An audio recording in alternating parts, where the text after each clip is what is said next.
Plus. Good morning and welcome back to the Mountain Morning Show, which does have some views of the mountains, but contrary to my previous statement, it's not the Mountain Views Show. That will take place this evening at 6 p.m. My next guest is a fellow who's been around these parts a long time, and he has been practicing his craft for quite some time.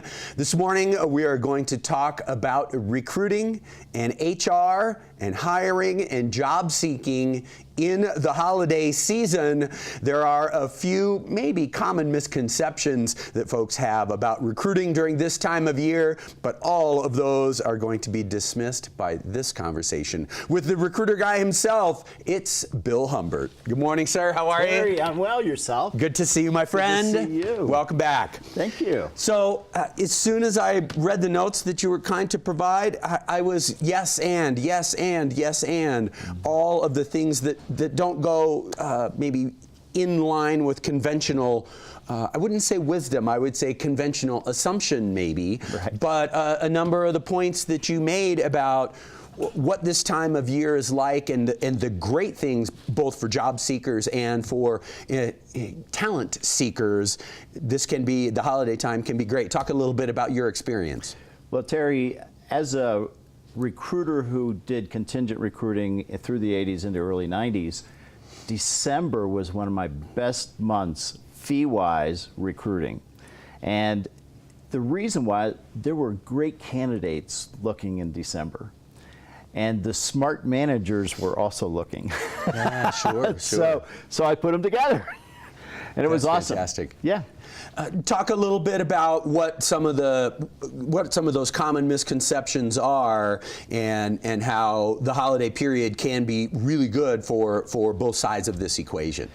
You know, what really happens very often is that managers assume that this is a bad time. You said assumptions. Yes. They assume it's a bad time. And they think, well, people end of year, blah, blah, blah. And HR departments just tend to take that last month off. Well, the problem is the really smart managers are thinking, my budgets are done.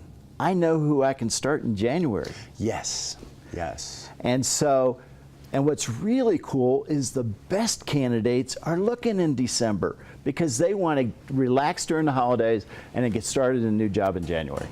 And it occurs to me that the other sort of psychological driver can be the fact that if you're a job seeker, there's a pretty good chance that you are a head of household. You may very well be at least sharing those responsibilities, in which you've got a big budget outlay in December. So if you're a job seeker, you're going to be no less keen about what's happening after the holidays are over and all the presents are handed out. Exactly. And what happens a lot of times, people, when they stay at a company for a long period of time, they begin to fall behind people who are competitive with them.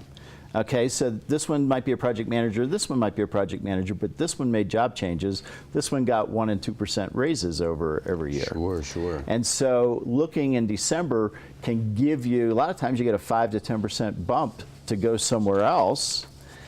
And all of a sudden now, for a whole 12 months, you're making more money. So it's a great time for job seekers, too, to be out there. And I think it also speaks, and I know that this is sort of contained in the statements that you're making, that the psychological attitude of the seeker or the hungry HR employee who says, I'm not going to sleep.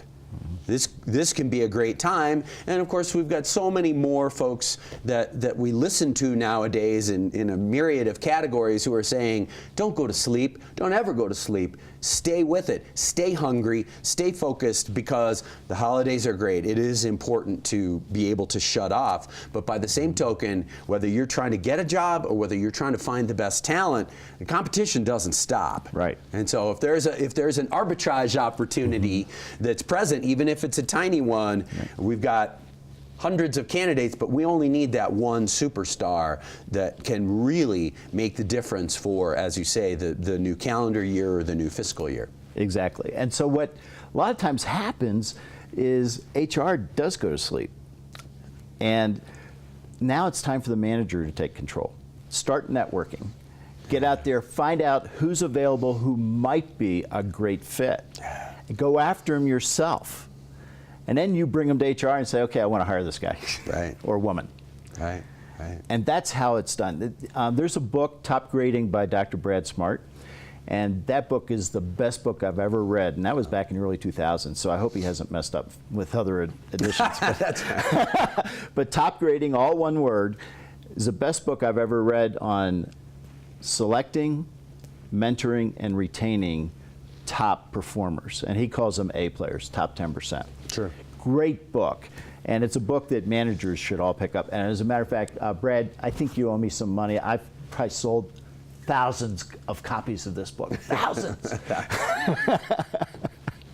Bill Humbert, a.k.a. the New York Times bestseller list. Fantastic.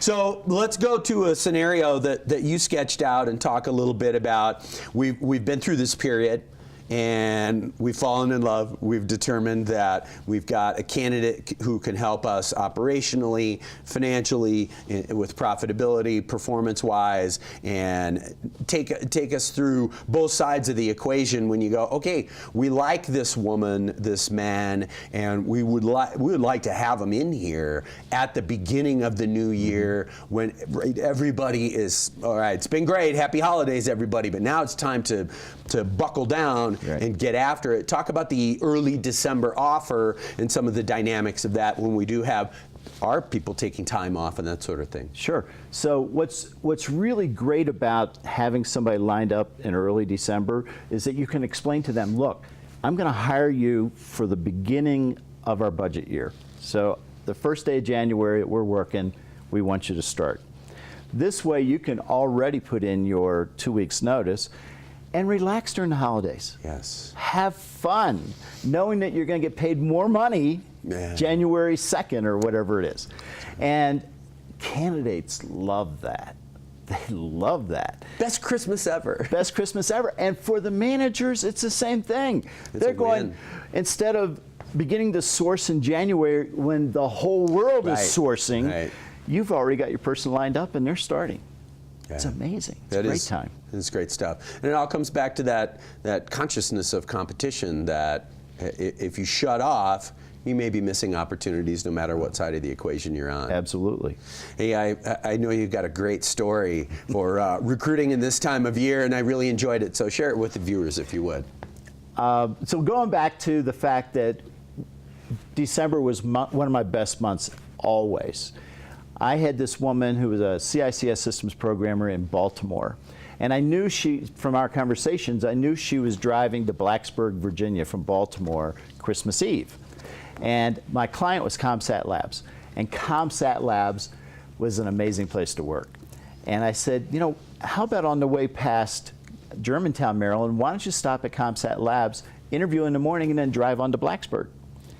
And she said, yeah, it's a great idea. And CompSat Labs already was ready for that. She interviewed. They were actually having a little party for lunch with the employees. And so the managers sent her to the party. They talked about her. Oh man, that is a win. That was a win. And brought her back, extended her an offer. And what was really cool for me and for her was Christmas night, she calls me, she goes, hey Bill, I got a Christmas present for you. I've accepted my offer for CompSat. That's really cool. Please tell them tomorrow. Fantastic. And so she started the second week of January. It was awesome. Very cool. This is Employee 5.0 from the RecruiterGuide.com series. Bill Humbert, it's always a pleasure to see you. Thank you for the good thinking on this. I really appreciate that we're all aware of competition and never go to sleep on the competition. So exactly. Be acquired or acquire great talent. Yes. Great to see you, my friend. Thanks, Terry. Early happy holidays. And you too. Thank you. All right, you guys, quick break. We're going to be right back. We're going to talk about the Youth Sports Alliance. They've got a ton going on. We'll be right back.